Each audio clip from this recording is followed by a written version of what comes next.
시청자 여러분 안녕하십니까? 헬로티비 뉴스입니다.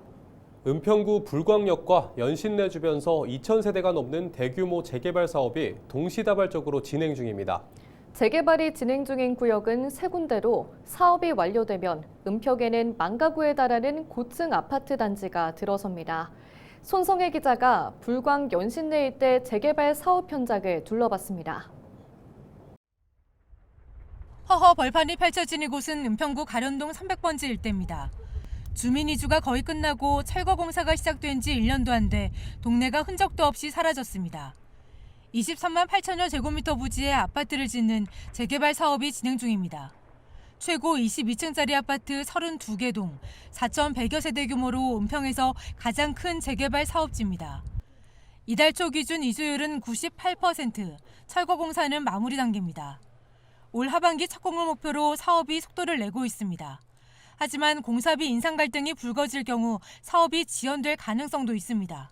같은 경우에 시공사와 협의분 공사 비용이 평당으로 했을 때 한 470만 원 정도인데 지금 서울의 아파트 공사비가 600 후반에서 800까지 올라가는 데도 있기 때문에 이거는 사실 원자재 가격과 그리고 건설비 이런 것들이 상승했기 때문에 불가피하다라고 밖에 볼 수 없을 것 같아요.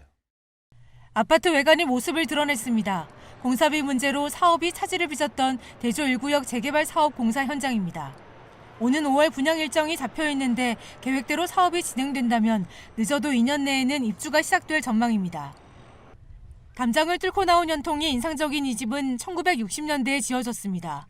시간이 멈춘 듯한 이곳은 은평구 불광동 238번지 일대 불광 5구역 재개발 사업구역입니다. 지난해 11월 관리처분계획 인가를 받으면서 재개발 사업이 본궤도에 올랐습니다. 재개발 조합이 설립된 지 15년 만입니다. 주민들은 수십 년 만에 재개발이 성사됐다며 기대감을 드러냅니다. 이거 못 살아. 지방 방이 몇 개가 비었는데 우리 아래. 이거 다 빈 집이야 다. 30만 년 만에 인저 이 저기 저 8, 9월에 이제 나가는 거야. 재개발 사업이 완료되면 불광동 238번지 일대는 32개 동, 2,300여 가구 규모의 고층 아파트촌으로 탈바꿈합니다. 착공이 임박한 가련 1구역, 공사가 한창 진행 중인 대조 1구역, 오는 9월 이주가 시작될 불광 5구역까지 불광역과 연신내 인근에서 10,000세대에 달하는 대규모 재개발 사업이 동시다발적으로 진행되고 있습니다. 지역사회에선 낙후된 주거 환경이 획기적으로 개선될 거라는 기대감이 커지고 있습니다. 다만 부동산 경기 침체 속에서 공사비 인상 등의 폭병을 만날 경우 사업이 지연되거나 무산될 가능성도 배제할 수 없는 상황입니다. 경제적인 상황들, 원자재가 상승 등으로 인해서 아마 공사비에 대한 어떤 변동사항도 충분히 예상이 됩니다. 그러다 보면 건설사는 건설사대로 입장이 있을 것이고 또 조합은 조합 측대로의 입장이 있다 보니까 그 사이에서의 절충점을 사실은 잘 찾는 게 사업을 신속히 추진할 수 있는 어떤 기본이 될 것 같고요. 헬로티비 뉴스 손성혜입니다. 불광천 벚꽃 마라톤 대회가 오는 30일 불광천변에서 열립니다. 마라톤 코스는 두 가지로 10km 코스는 불광천 미디어센터에서 출발해 홍제천 교차로를 지나 마포 성미다리 부근을 반환점으로 돌고 5km 코스는 불광천 미디어센터에서 출발해 증산교를 반환점으로 도는 코스입니다.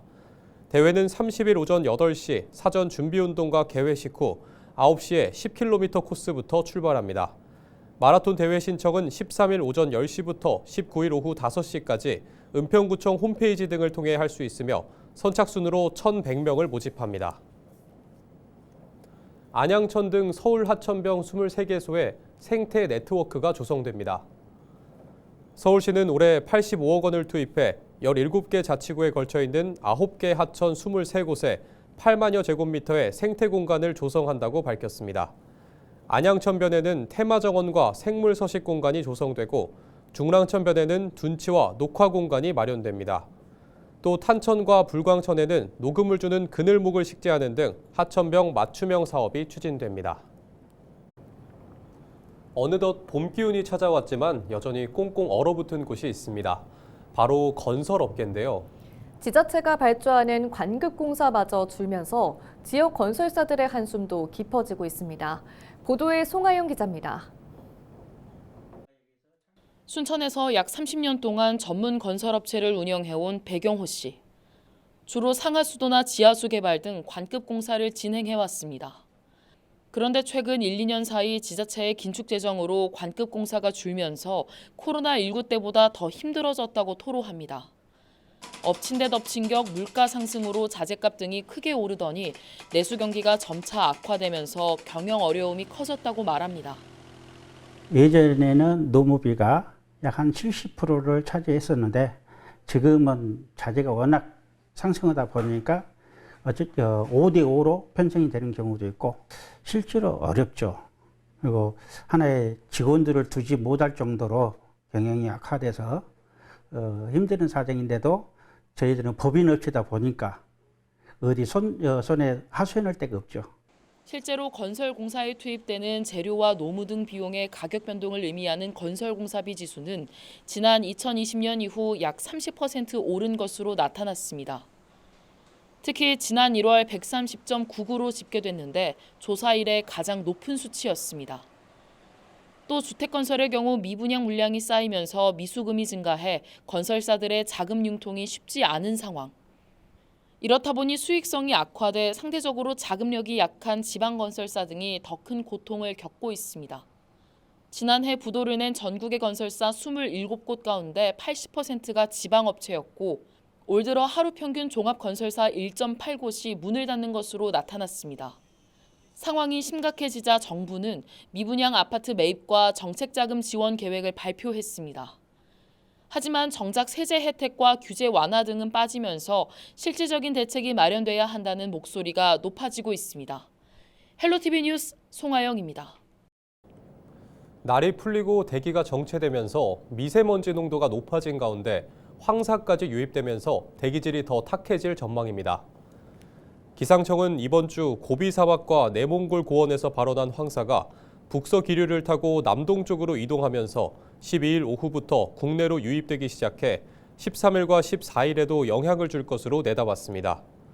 수도권은 미세먼지 농도 역시 매우 나쁨, 초미세먼지 농도는 나쁨 수준을 유지하면서 당분간 대기질이 좋지 않을 것으로 예보됐습니다.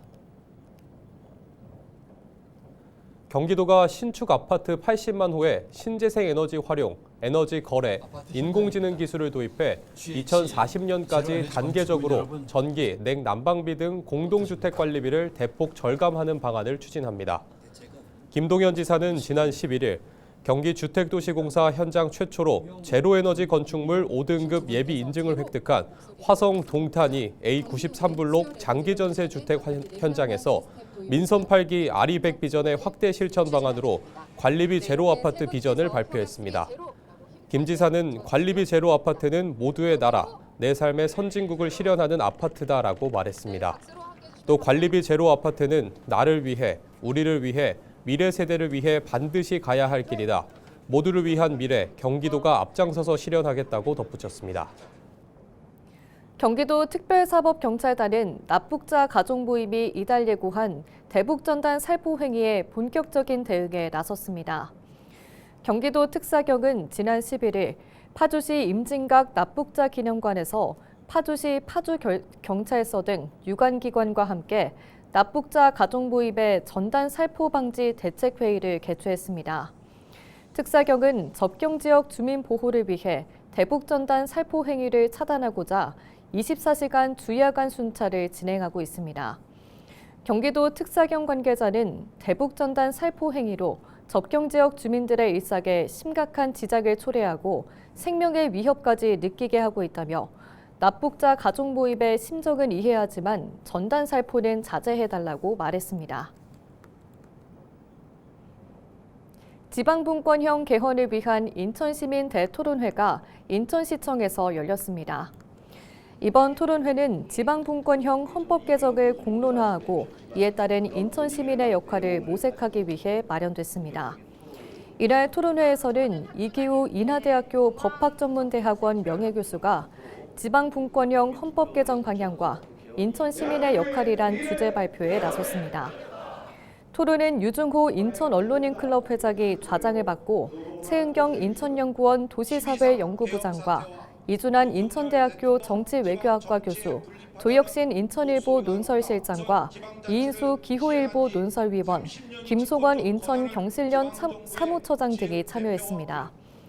한편 이날 토론회에 앞서 국민통합위원회 인천지역협의회와 인천사랑운동시민협의회, 인천경실련과 인천언론인클럽, 인천 YMCA 등 지역 시민사회단체는 지방분권개헌 인천시민운동본부 출범식을 갖고 출범 선언문을 낭독하기도 했습니다. 시민운동본부는 유정복 인천시장과 지방분권개헌 공동추진을 위한 협약도 체결했습니다. 시민운동본부는 향후 지방분권 개헌을 위한 시민서명운동과 개헌을 위한 국민투표가 제때 이뤄질 수 있도록 캠페인을 전개하는 등 대대적인 홍보 활동을 펼쳐나갈 계획입니다. 유정복 인천시장이 모하메드 알문타페키 주한 이라크 대사 대리를 만나 주요 도시 간 경제 교류와 발전의 기회를 모색했습니다. 이번 만남은 주한 이라크 대사관의 요청으로 이뤄졌습니다. 특히 이날 모하메드 알문타페키 주한 이라크 대사 대리는 이라크의 3대 도시인 바스라시와 인천시 간 교류를 제안하기도 했습니다. 한편 이라크 바스라시는 약 290만 명이 거주하는 이라크의 경제 수도로 이라크 최대 상업항인 움카스르항과 유서 깊은 알-마킬항을 보유하고 있습니다.